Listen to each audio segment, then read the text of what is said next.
جی بات کرتے ہیں جنگ سے، جہاں پر ہائیڈرو یونین وابڈا پاکستان کے general secretary Khurshid Ahmed Khan, regional chairman Faisalabad Sarfraz Ahmed Hundal کے احکامات کی روشنی میں زونل چیئرمین وابڈا ہائیڈرو الیکٹرک ورکرز یونین مار صفدر نواز شاکر ڈب کی سربراہی میں فیسکو کھیوا سب ڈویژن سے وابڈا کی تقسیم کار کمپنیوں کی نجکاری کے خلاف احتجاجی ریلی نکالی گئی، جس میں مار محمد وارث نوز چودھری شوکت علی جٹ نے بھی شرکت کی۔ ریلی کھیوا سے سیٹلائٹ ٹاؤن سب ڈویژن رورل سب ڈویژن پہنچی، جہاں سے مار نو بہار نول سیکٹری ڈویژن جھنگ ون کی سربراہی میں ملازمین نے خصوصی شرکت کی۔ وہاں سے ہوتی ہوئی ریلی سرکل آفس جھنگ پہنچ کر اختتام پذیر ہوئی۔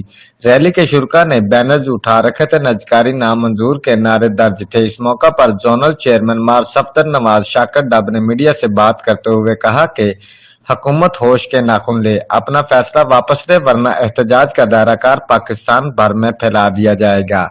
رپورٹ مار خالد بجلانہ، جیو ایکسپریس نیوز، چھنگ۔